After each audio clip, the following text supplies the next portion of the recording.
Greetings. Welcome to GDIC's webinar for the OASIS+ Phase II Intelligence Domain. This webinar covers both small business and unrestricted tracks for the intelligence domain.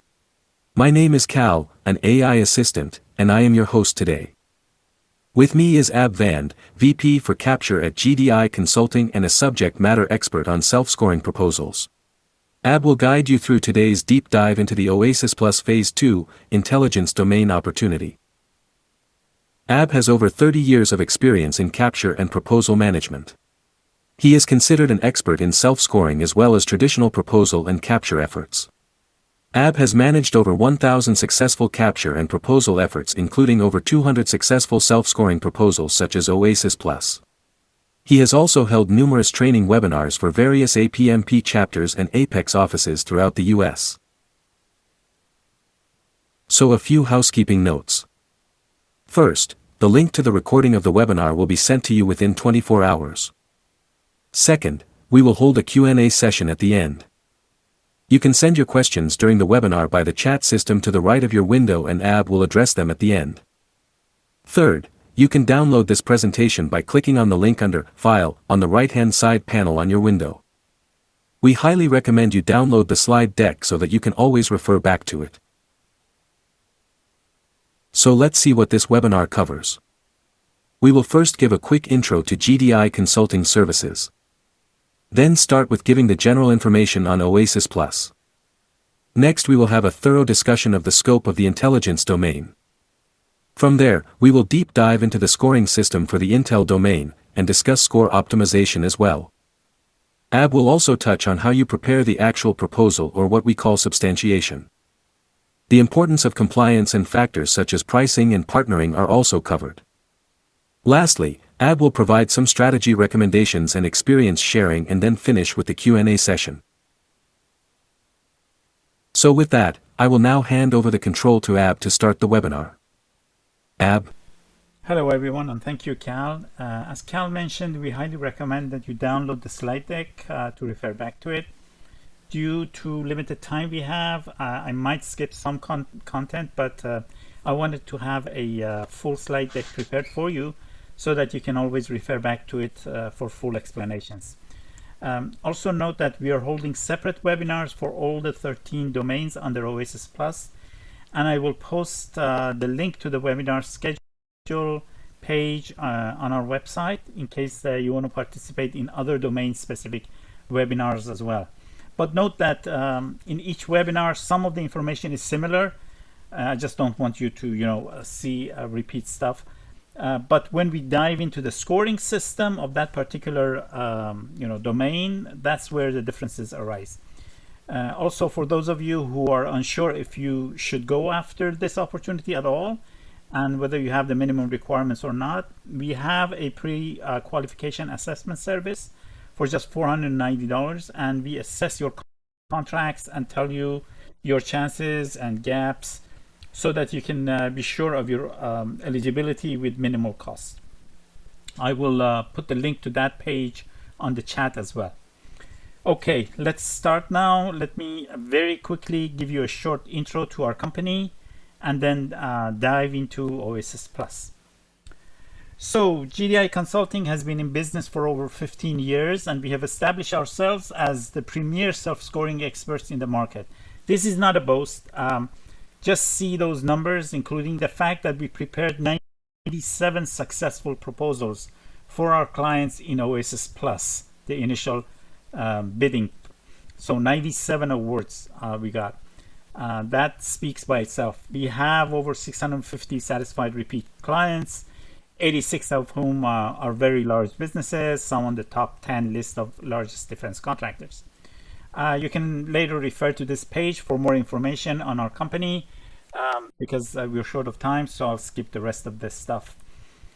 Now, I won't go into the details of our services as most of you are repeat webinar viewers, and we'll just suffice to say that we have 4 main lines of service, including proposal development, capture management, specific support services like competitive intel or price to win, and finally customized training. So we strive to be a one-stop shop for federal and SLED BD needs of small and large companies. Okay, let's start with the OASIS Plus then and get some general info about it. We call it OASIS Plus 101. So it's good to take a look at the previous OASIS contract, which ran from 2015 to 2025. These years are approximations, as there were different pools awarded at different times. So this is the graph showing the government's spending on this contract during its course of performance. And you can see that towards its end, the government was spending about $10 to $12 billion per year on this contract. Blue is the unrestricted contracts spendings, and orange is the small business contracts spending. Okay, and in terms of the top 10 agencies using OASIS, obviously GSA has been the main user, but since these numbers are all in the billions of dollars, don't underestimate the other agencies involved. More than 30 agencies have been buying services through this contract. Okay, so let's now look at OASIS Plus. That was OASIS, the previous contract. Let's now look at OASIS Plus. So we have the general information. GSA is the contract owner. It's a multiple award IDIQ GWAC, government-wide acquisition contract, meaning that all federal agencies can actually put out task orders under this. It has an open ceiling, number of awards unlimited, and this phase 2 also unlimited as well. Contract duration is 5 years plus 1 additional 5 years. You can think of it as an overall 8 years now, because we are nearly 2 years into it, or less than 2 years actually. First round was awarded. Phase 2 has started January 12th, 2026, officially has started. And it's a rolling admission system, so there's no due date specific. Obviously, the sooner you can get on it, the better, because then you can participate in the task orders that are out there. Now, there are 6 tracks, as they're called. You can think of it as 6 different contracts. The contracts are segregated by the type of company. So there is a total small business contract or track, 8A small business, hub zone small business, STVOSB, WOSB, and unrestricted. So these are the 6 tracks that we have. Now, just so we have one vocabulary, from here on, when I discuss small business, when I say small business, I mean the first 5 tracks. So all these, the total small business, 8A, hub zones, STVOSB, WOSB, from here on, when I say it's a small business, especially when we go into the scoring, meaning all these 5. So if you're in any of these, that's you. And then we have the unrestricted, or UNR for shorthand on that. Now, in terms of the numbers of the original OASIS Plus awards, you can see that 588 unrestricted, 1,375 total small business, STVOSB 345, WOSB 309, 8A 181, Hub Zone 131. The numbers might be a little bit more than these because these are, I think, a couple of months old. They might have awarded a few here and there. But do remember that, first of all, there's no competition. So these numbers might double as far as the government is concerned. I mean, there's no competition for phase 2. And also don't forget that this doesn't mean that, for example, if you're going for STVOSB, you have 345 competitors. No, these are, separated into the domains. So we're going to have, these are about the 8 previous domains. 5 have been added for overall 13.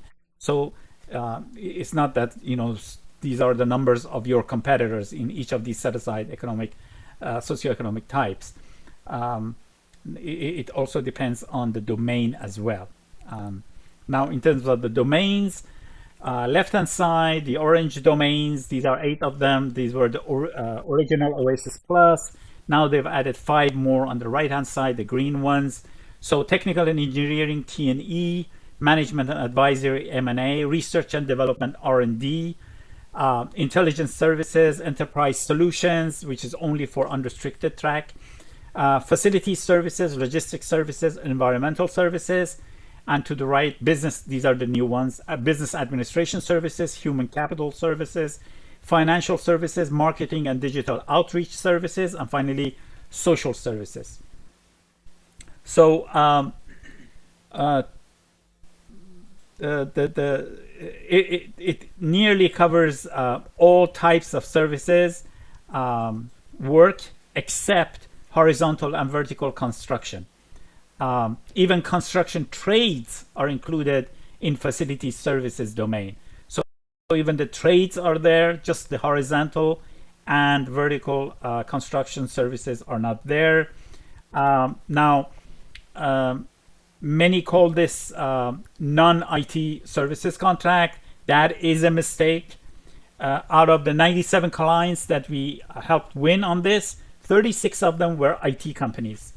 So depending on the type of IT work, many of them fall in the parallel to the type of work done under, for example, technical and engineering.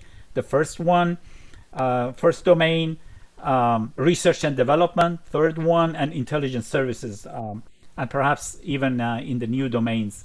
So that is why many IT services companies can and should also go for this opportunity.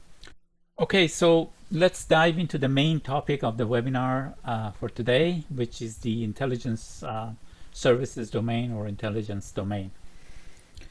So the scope of this domain focuses on command, control, communication, intelligence, surveillance, and reconnaissance mission requirements, organizational and technological capabilities, improve situational awareness, and enhance command and control strategies within defense and intelligence environments, and hence the requirements for this domain. Now, sub areas include but are not limited to what is listed here on this slide and the next slide. For the sake of time, I will not go into each of these. I'm not going to read off them. So you can come back to this later and read them. So if your line of business is in any of these, then this is a fit opportunity for you. You should expect to receive task orders with scopes similar to this once you're awarded on this IDIQ. And this is the second slide listing the continuation of sub areas of the scope of the intelligence domain. Now, this domain doesn't have any specific relevant NAICS codes, but there are two PSC codes. PSC stands for Product and Service Code, specific to intelligence domain. I will come back to this point later on when I discuss the scoring. So if your firm's activities align with the scope of the Intel domain, this is your chance to gain a spot on OASIS Plus. Now, who should participate? So first type of companies are cyber, electromagnetic, and network operations companies. These perform cyber operations, whether it's offensive or defensive, cyberspace ops, cyber and tactical networks science, electromagnetic spectrum operations, electronic countermeasures, secure communications, network visualization, and tactical network support. Now, the second type of these companies is the ISR, surveillance, and sensing technology companies. These perform ISR development and support, EO or IR surveillance, night vision and optical systems, SIGINT, MASINT, IMINT, unmanned systems, as well as detection and neutralization technologies. Third type are the intelligence analysis, production, and tradecraft firms who perform all source intelligence analysis, intelligence production, archiving, cataloging, retrieval, dissemination, intelligence management, TECHINT, and OSINT. Fourth type are firms into GEOINT and space-enabled intelligence, which includes GEOINT, imagery analysis, space and terrestrial communications, PNT support, satellite-enabled ISR, and space data integration. Fifth group are the HUMINT, CI and sensitive mission support firms who perform HUMINT, counterintelligence, secure correspondence management, field intelligence support, as well as specialized intelligence training. The sixth group are the systems engineering, prototyping, and integration firms. These perform prototyping, integration, and testing, product realization engineering, standardized software frameworks, and mission system integration. Seventh group are the mission command, modeling, and decision support companies who perform mission command and planning, threat modeling and simulation, wargaming, mission assurance, as well as operational test and evaluation. Finally, the ninth type or group are the power, energy, and infrastructure enablement firms who do integrated power support, power generation and management, command and power integration, energy systems supporting ISR, and field operations. So these are the type of companies who might be interested in participating in the intelligence domain.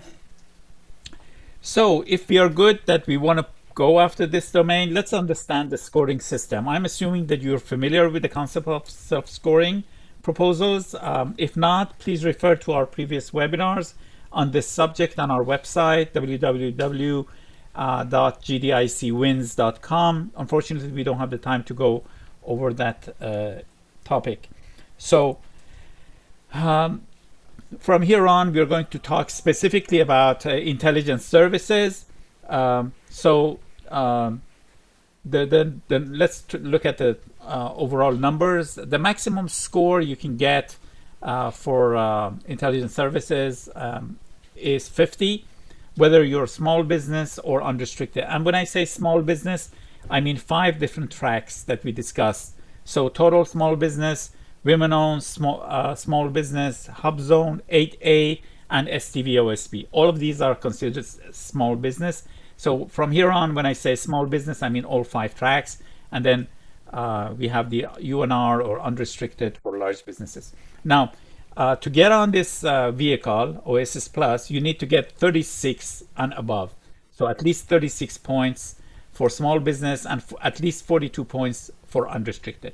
Now, how do you get those points? There are 3 main score factors. They're called qualifying projects or QPs, federal experience projects or FEPs, and systems, clearances, and certifications.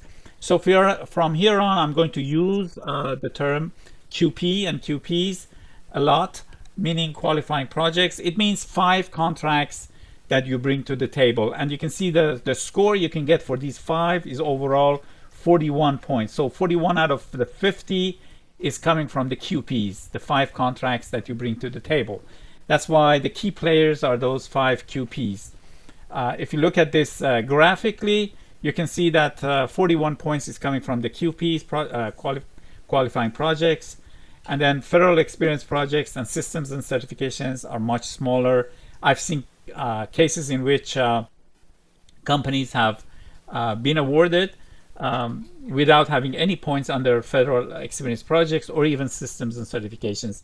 They got above 36, for example, with their qualifying projects. Or you can create a combination and get above that 36 or above that 42 for unrestricted in any combination of these 3 major factors. Now, I'm going to go into the details of each of these score factors, QPs, FEPs, and systems and certifications, and discuss the sub-factors under each of them.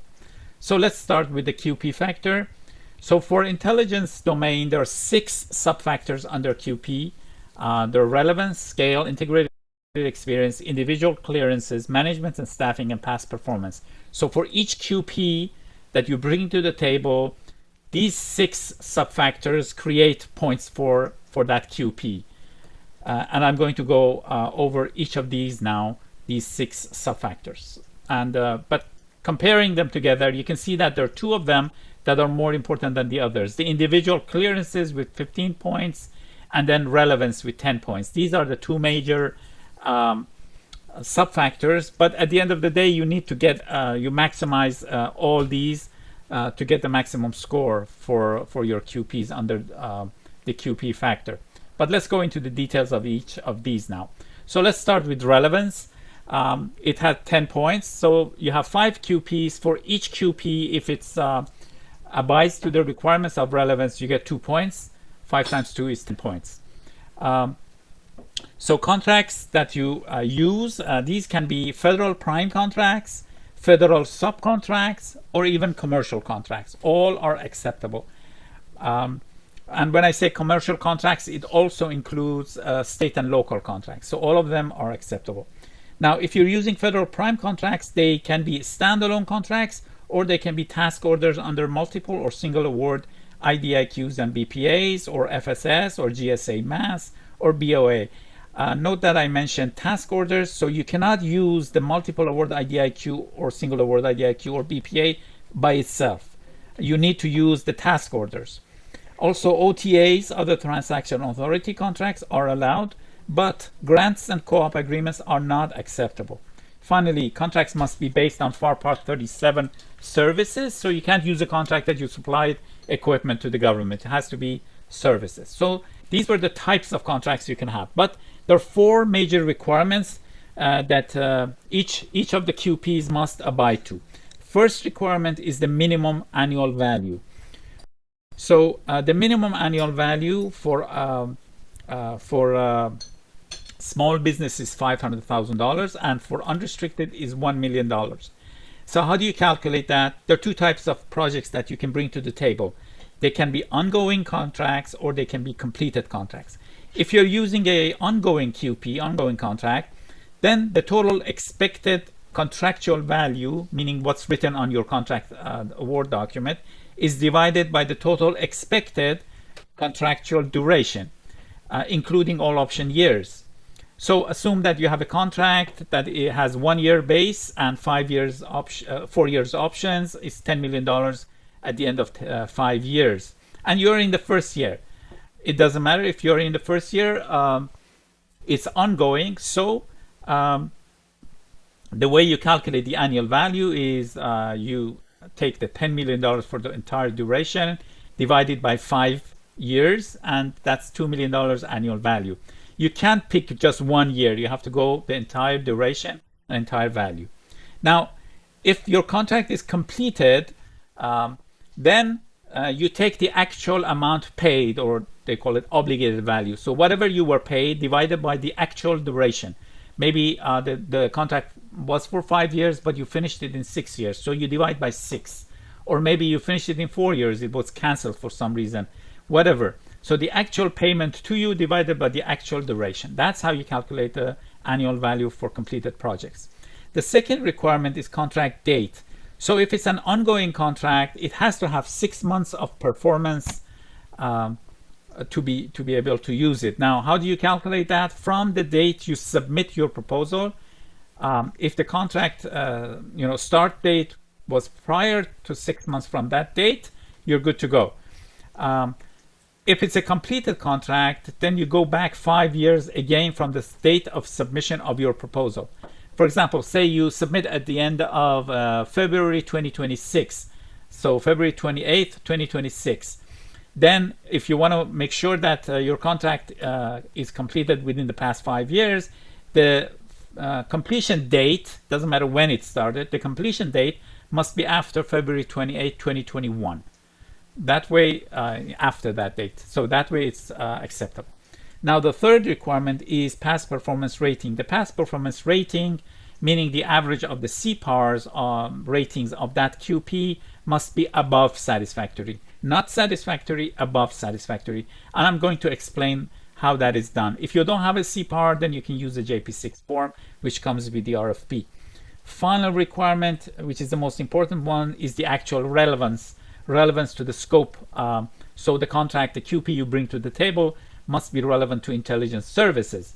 Now, either you have an auto-relevant PSC, and I will explain that on the next slide, or if you don't have that, then you have to fill out the JP3 form, send it to your contracting officer or your prime, and ask them to sign off on it, and also submit your citations from your SAO, statement of work, to prove the relevance.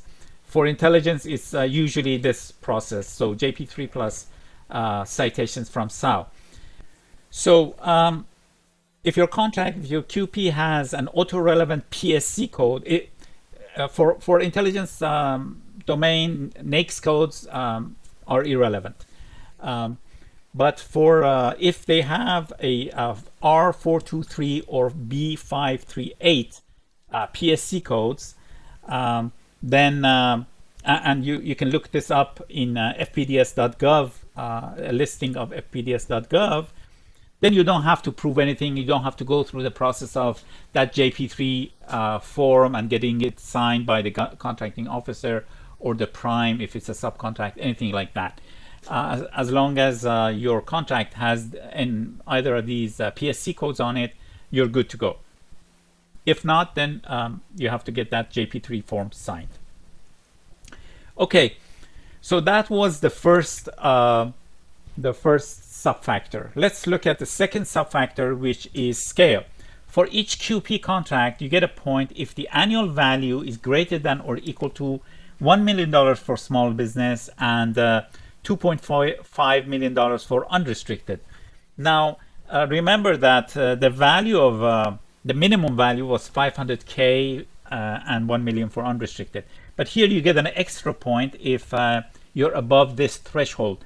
Or maybe you're not above this threshold, but the number of FTEs, the full-time employees, is equal or greater than 5 for small business and 12 for unrestricted. Either way, you get 1 extra point. Now you get a second extra point if the annual value is greater than or equal to $4 million for small business and $10 million for unrestricted submissions. Or again, maybe the value is not high, but the number of FTEs is equal to or greater than 20 for small business and 50 for unrestricted. This way you get a second point. Note that the credit is provided for the total annual project value, not just the portion relevant to, say, intelligence domain. Maybe the scope, covered intelligence, R&D, and other domains, other type of work. They're not going to look at that and think which part was intelligence. They're looking at the total annual project value. Also, the total maximum score of this subfactor is 4 for small business and unrestricted. So even if your QPs get 2 points each, 5 times 2 is 10, but you will not get more than 4. This is so you understand when you're calculating your total score. Out of scale, you cannot get more than 4 under intelligence domain.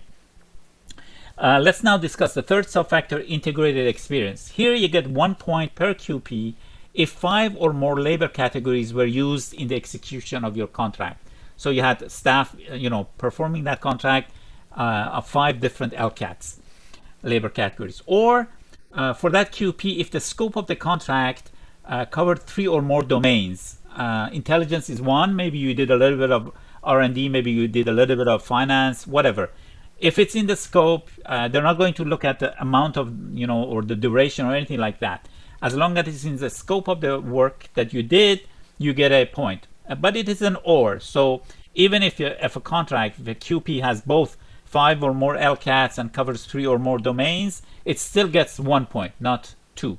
And the total cannot be, for the whole 5 QPs, cannot be more than 4, whether it's small business or unrestricted. So that was the third subfactor. Let's look at the fourth subfactor, which is called individual clearances. So for each QP that has 5 or more personnel with clearances, you get 3 points for a total of 15. It's equal for both small business and unrestricted. Note that clearance includes secret, top secret with SCI, and Q for the Department of Energy contracts. Now, important to note that the statement of work must have requested these personnel with clearance. So the mere fact that you had personnel with clearance, but the contract didn't require them, you will not be granted. So you have to prove it through the SAO that it actually asked for 5 or more people with clearance. Okay, the fifth subfactor is management and staffing. For each QP, you get 1 point for your QP if your QP includes a surge situation. Now, the definition of surge is increase of more than 10% of the value of the contract or the workload in less than 45 days of lead time. So either if you had a search situation or if you use 3 or more subcontractors, 5 for unrestricted. So you can get up to 2 points per contract, but the maximum again is 5 for small business and 4 for unrestricted for a total of the 5 QPs.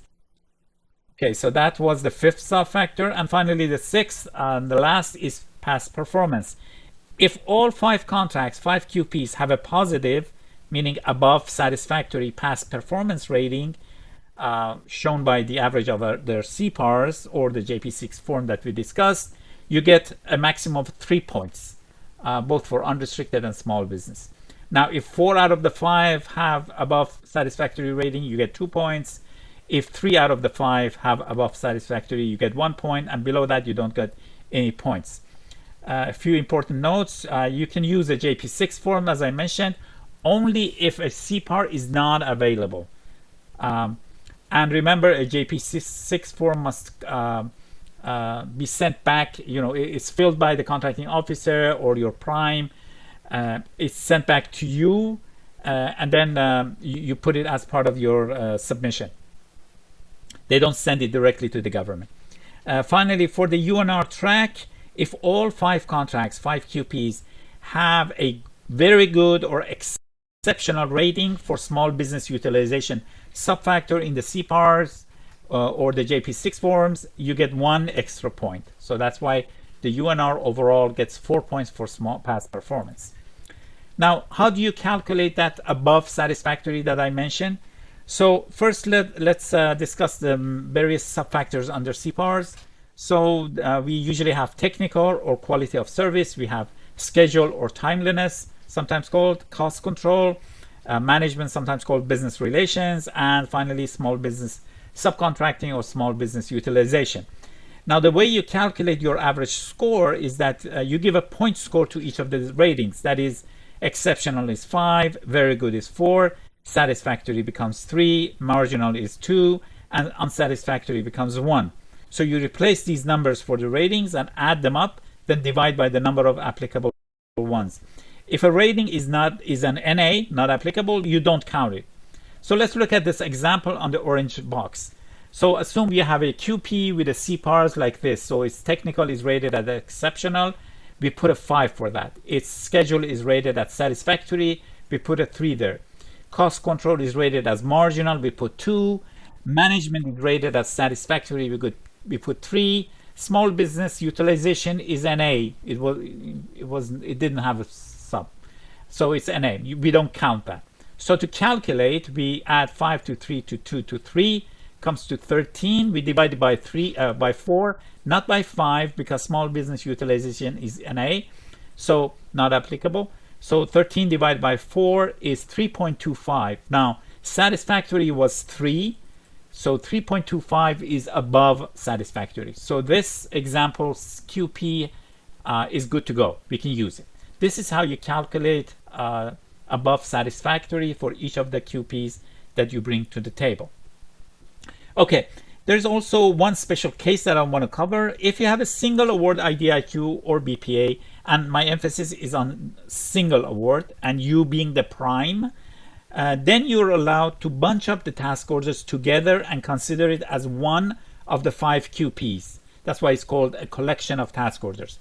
You can do this just once, so just one of your QPs can be like this. For example, consider the case of a single award IDIQ whose task orders all have an annual value of, say, 80,000, 100,000, or 120,000. You can't use any of them independently because they're supposed to be above 500K, the annual values. But you can actually bunch up or add them together, say 5, 6 of them, to reach the value above 500K. Bunch up the number of FTEs, bunch up the number of subcontractors used, the number of domains covered in the scope, all of that. And then, claim scores for that. So it's a really good one if you do have this kind of single award IDIQ with small collection task orders.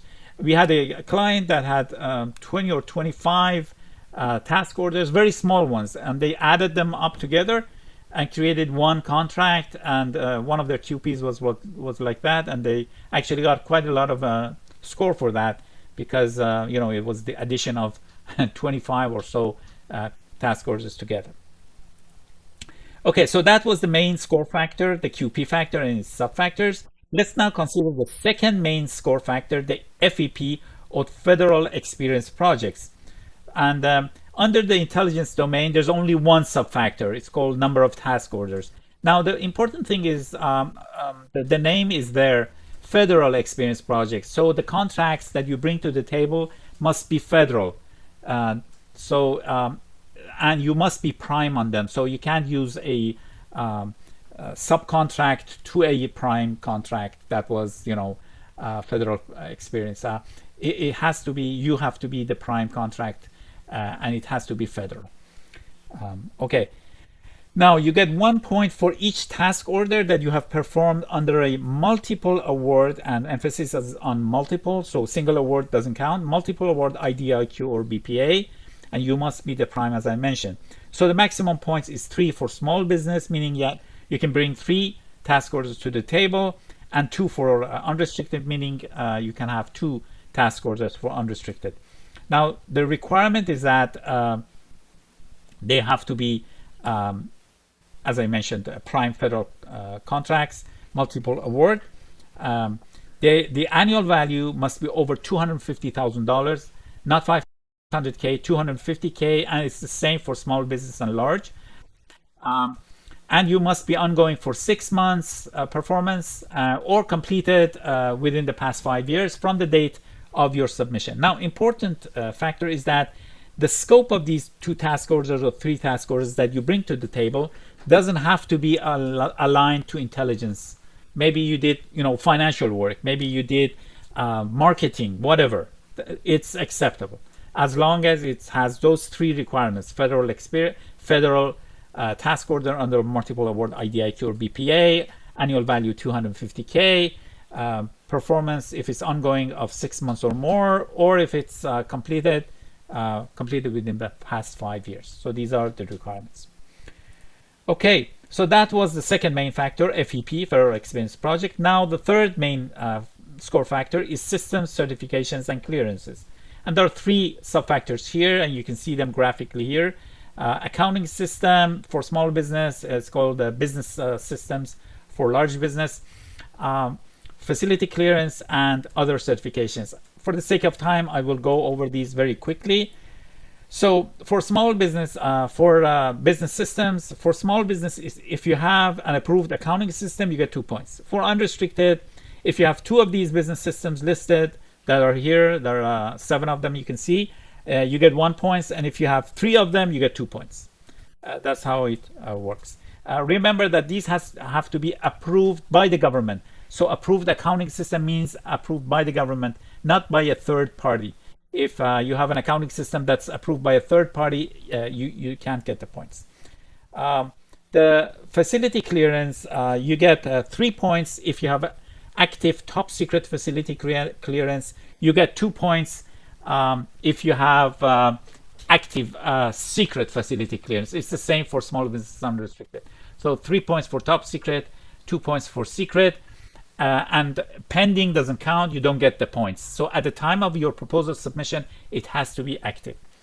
And finally, the last subfactor, there are 6 certifications here listed that you can see, from CMMI level 2 all the way to CMMC level 3. If you have one of these for small business, any of them, you get 1 point. That's the max you can get under this subfactor for small business. Under unrestricted, you can have 2 of these. If you have 2 of these, you get 2 points. That's how it works. 1 point per each of these certifications. So there is a special case for mentor-protege JVs. I want to cover that too. If you're submitting your proposal as a mentor-protege JV, not standard JVs, mentor-protege JVs, for the QPs, at least 1 QP must come from the protege company. So you can't have a situation in which all 5 QPs are coming from the mentor. The minimum threshold annual value for each domain is halved, on the other hand, when a protege submits a contract. For example, say you have a submission of intelligence services, small business, And if you remember, it had to be an annual value of 500K. But if the contract is coming from the protege, the annual value can be 250K or above, so half the actual value. And the same stands for FEP contracts. If remember, it was 250K the annual value, but if it's coming from the protege, it can be 125K. Finally, these rules apply to the UNR submission as well. So for a mentor protege submitting under a Intel UNR submission, the annual value of the protege contract can be 500K instead of $1 million. And the same stands for also for the number of FTEs. So if the number of FTEs is supposed to be, for example, 20 for small business, to get the extra points, if it's 10 on a protege submission, you get the points. That's how it works. So that was the scoring system for this domain. Let's now discuss eligibility assessment as well as score optimization. These are the first steps that you should take. If you have multiple contracts, use a tool to first profile your contracts and see what score each will bring for you, and then which 5 QPs to select to maximize your score. I'll show you our eligibility assessment tool on the next slide. To do that, you need to read the RFP and the Q&As, usually the previous Q&As and the latest RFP documents for the original OASIS Plus carefully, and fully understand the requirements for each score factor. You must create a table to score each score factor for each of your QPs. Then estimate your best score and do a gap analysis of where you're short. In doing that, focus on maximizing the score on the 5 qualifying projects and maximize the use of your commercial subcontract projects if possible. Now, following your gap analysis, decide on partnering and multiple partners, maybe, to boost your score. You should consider outsourcing the eligibility assessment to ensure you have a good chance of success. Now, this is a form we use to do eligibility assessment for our clients, and I'm going to give you the link for this service as well.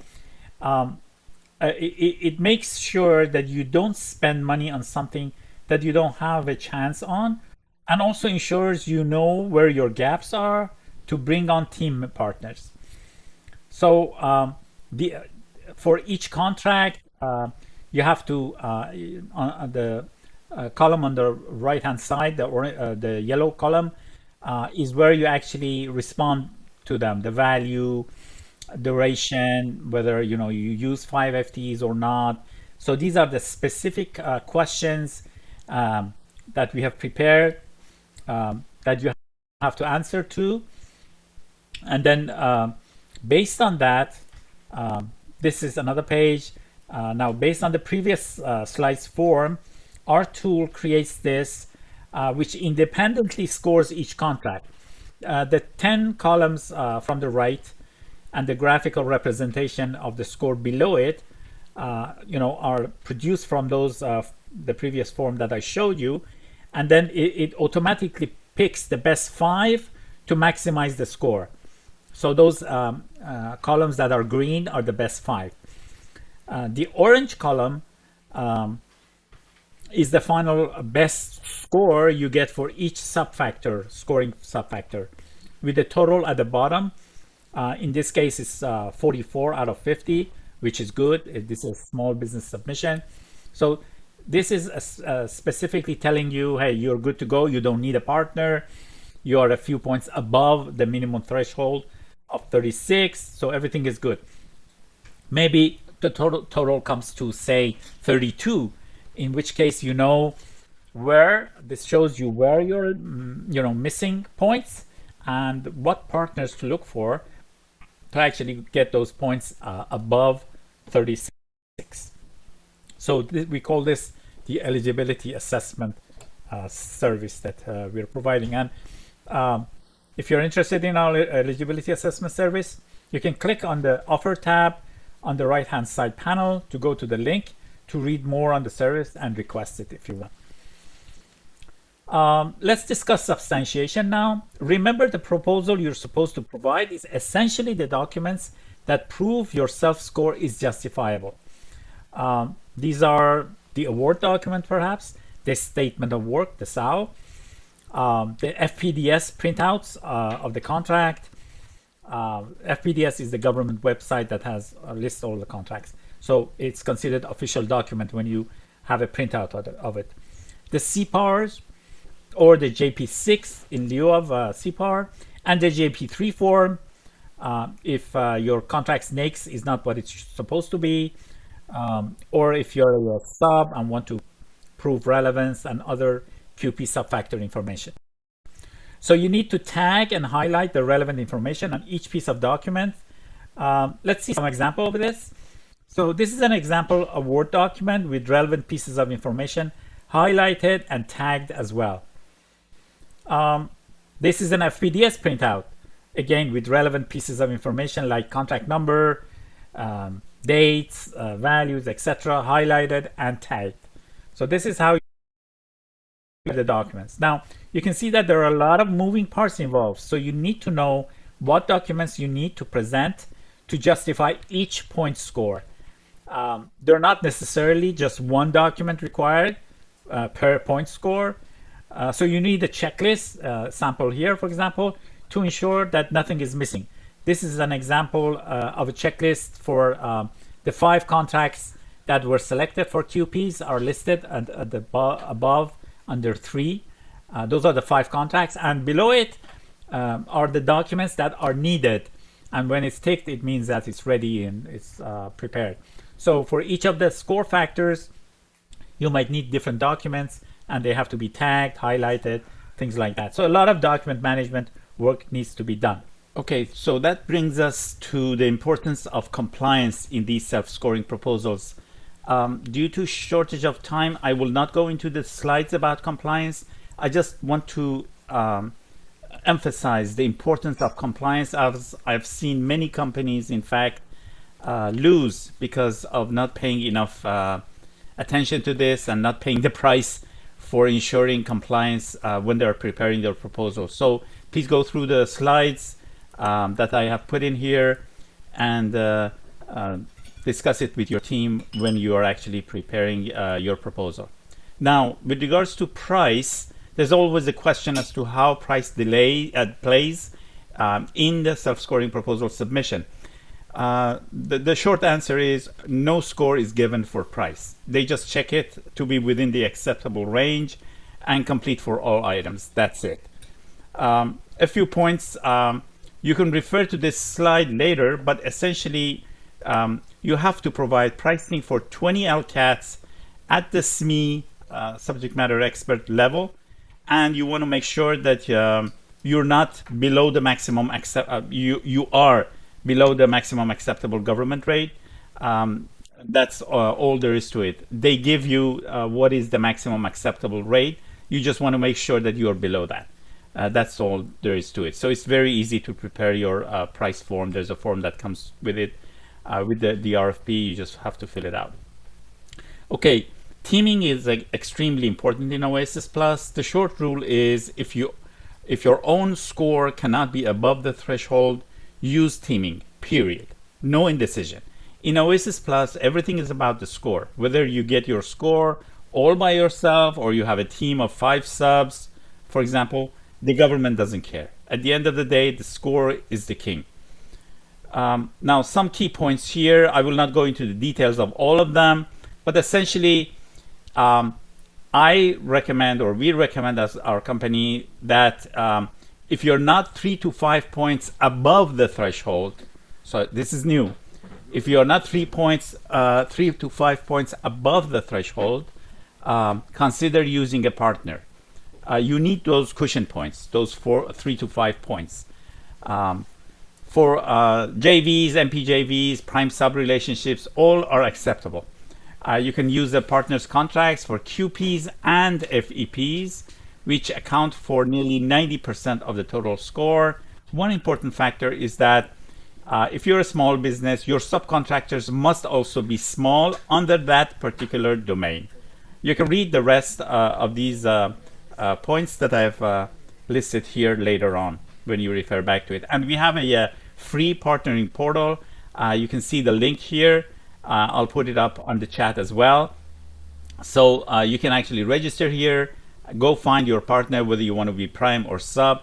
And this way you can actually communicate with them and reach an agreement and work from there. So this is a free partnering portal. We've already, I think 400 companies registered and got together during the previous OASIS Plus submission. So this is something very helpful.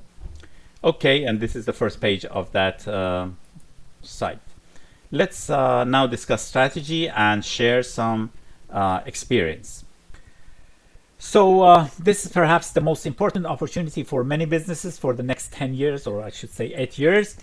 There is no competition, so use all means possible to win a seat, including partnering with other companies, either as prime or as a sub. Expand on domains. If you have past performance in any domains other than your main domain, but not the required 5 QPs, don't relent. Use partners and expand your grasp by going after multiple domains. This holds true for both small business and unrestricted tracks. For small businesses, don't stick to just your own set-aside track. First of all, you should also go for the total small business track. It's considered separate from 8A Hub Zone WOSB and STV OSB. It's a complete track. And secondly, if you have strong QPs, by all means go for the unrestricted track as well. Say you're sure that you get above 42, why not go for unrestricted as well? At the same time, don't be overconfident. Self-scoring proposals are all about analytical thinking. Good writing skills, which is the key strength of us proposal managers, is of no help here. You need to have good analytical thinking capabilities and good document management. Now, outsource if you have not done this before. Even if you have, get your proposal reviewed by an outside source. I've seen many companies lose because of not doing that. Now, focus on your QPs. They are the driving factor. I think I've shown that in different ways to you. First, do an eligibility assessment to understand your gaps and the need for teaming. Maximize your score. Use a per contract scoring system to see what your score looks like. If below the threshold, that's 36 for small business, 42 for unrestricted, select a partner as soon as possible. Companies are already teaming up, so you need to hurry. Ensure that you have 4 to 5 question points, as I mentioned previously, even if you have to partner to get them. Maximize the use of your subcontracts and or commercial contracts, if you have any. There's no difference. You get the points and that's it. Check compliance, think compliance, and eat compliance. It's really important. Don't lose time. Time is of essence. You don't want to miss the 2026 task orders. So start yesterday, start as soon as possible. And here I wanted to share our experience in terms of the time and resources needed for the preparation and submission of the OASIS Plus proposal. There are essentially 4 main phases. There is a phase 0 eligibility assessment if you're unsure about moving forward, but there are 4 main phases. Phase 1, contract selection and score optimization. Phase 2, preparation of the proposal documents. That's essentially the proposal preparation, or we call it substantiation. Phase 3, compliance reviews. It's a phase by itself, important. And then phase 4, uploading to Symphony. Symphony is the government's portal. Don't underestimate this. It usually takes 2 or 3 days. It's not a copy paste. So the graphical representation of the time and resources for each phase is shown also. So you can see that 50% of the time is spent in phase 1, contract selection and score optimization. This is the average we have found preparing over 200 OASIS Plus and other self-scoring proposals. So I just wanted to share this with you as well. So how can we help you on OASIS Plus? Here are the services we have. We have free consultation. Just we set up time to call and we discuss, answer any questions you have. Free partnering hub, which I showed you, and you can go to the website and register and then start finding teaming partners, pre-qualification assessment. Again, I gave you the link, $490, so that you don't spend money on something that you don't have the minimum capabilities. Also, it gives you where your gaps are, so you know how to partner with others. Full proposal development with dedicated proposal team. So we do scoring, assessment, optimization, full proposal assembly, cradle to grave. Everything is on us. Full and multiple compliance checks, uploading to Symphony. All of this is on us. We are different from other companies. Some companies just give you consultation. That's not how we work. We don't give consultation. We take the responsibility, because at the end of the day, we want you to win. It's good for us. Our win rate is good for you. You don't lose your money and you get awarded. So we take the whole, heavyweight and work, and you just provide us with the documents. We do everything else for you. And finally, for those of you who have in-house teams, we do reviewing and auditing. So we do 2 rounds of compliance checks and score optimization checks, and we also help and audit uploading to Symphony for you. So these are the services we provide. Here are contact information, myself, email and phone number, and my colleague Maroon Freedy. So if you have any sales inquiries or you want to set up calls, just contact Maroon. Email is usually better for both of us. Technical questions for me, and consulting and sales inquiries for Maroon, and we can set up calls, jump on them and discuss any of your needs or answer any questions you might have. Okay, not much time and a lot of questions I can see. We are at the Q&A session, so let's answer a few quickly. Question from Andy. Did you say we can have subs? How many is acceptable? As many as you like, Andy, no limitations. Question from Mark. Can we be sub under multiple primes? Yes, but remember that you can't lend them the same contracts if they are going for the same domain and same track. Note that I said same domain and same track. So if a prime A and prime B are going for Intel domain, but one is unrestricted and one is going for 8A, you're fine, you can lend them the same contracts. But if both of them are going, for example, for 8A under Intel, then you can't do that. Both will be disqualified. On the other hand, if both of them are going for 8A but for different domains, one is, for example, going for Intel, the other going for TNE, that's fine. You can still use the same contract. So primes should also make sure that their subs are not lending contracts to other primes that conflict with this rule. This is important. Question from Sandy. Explain surge again, and if our SAO has a clause in it for surge, is that proof enough? The definition of surge is increase of more than 10% of the value of the contract or the workload in less than 45 days of lead time. That's the definition. Now, the mere fact that the contract and the SAO mentions the possibility of a surge is not enough, because it might not have been executed. So you have to show specific documents like payment slips or letters from the contracting officer requesting the surge, or the report of the execution of the surge, whatever, official documentation to actually prove it was indeed executed. Question from Peter. Can large businesses also use subs and their contracts for QPs? Yes, you can. You can bring in subs and use their contracts for QPs as well as FEPs. That's fine. Question from Stephen. One point.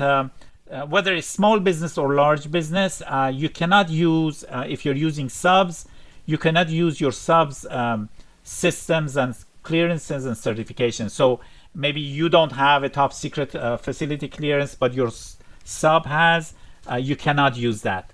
So you have, if you have secret and your sub has a top secret facility clearance, no, you cannot get the 3 points. You get only 2 points for your own secret facility clearance. Question from Steven. You mentioned that we have to present documents on our contracts. What if they are classified? Some of our contracts are not even listed on FPDS. Good question. Unfortunately, Steven, you need to present at least your award document, and also the JP3 form that you usually have to get signed needs some explanation of the scope. If you're not allowed to do that, and last time many of our Intel domain clients had this problem, So if you can't do that, just use another contract. There's no way around this requirement. Note that since the Intel domain doesn't have any auto-relevant NAICS codes, you will, at the end of the day, end up, going through the JP3 line and, getting citations from the scope. So if your contract is classified, essentially you can't use that contract. Question from Joe: if our contracts are subcontracts, can we use the prime's CPAR? No, there is a form that comes with the RFP called JP6, and you need to use that. Send it to your prime, not the contracting officer, to fill it up and rate you and sign and send it back to you, and then you can use that like a CPAR. And as I said, remember, you don't they don't send that directly to GSA. They send it back to you once they fill it up and sign it. So you use it as part of your submission of your proposal. Question from Lisa: does your eligibility assessment? Oh, okay. So this is about our service. I will communicate with you directly, Lisa, about our services. But yes, we provide eligibility assessment, as I showed on the form previously in the webinar. Question from Mark: can I use a contract that has 4 months of performance now, but wait 2 more months and then submit my submission? Yes, you can do that. So the 6 months of performance is counted from the date of your submission. Question from Frank: how do we prepare our proposal if we want to go for multiple domains? Good question. You have to submit separate proposals for each domain, and in fact for each track. So if you want to go for the Intel domain as well as the T&E domain, and you're both women-owned small business and 8A, then you have to submit 6 proposals. Yes, 6. Total small business for Intel, women-owned small business for Intel, 8A for Intel, then total small business for T&E, women-owned small business for T&E, and finally 8A for T&E. So you can see you have a lot of work to do. Okay, as usual, we are out of time and a lot of questions remain. I apologize for not being able to answer the rest of the questions here, but I will certainly respond by email. So thank you everyone for participating in our webinar. I look forward to seeing you in our future webinars as well. Have a wonderful day.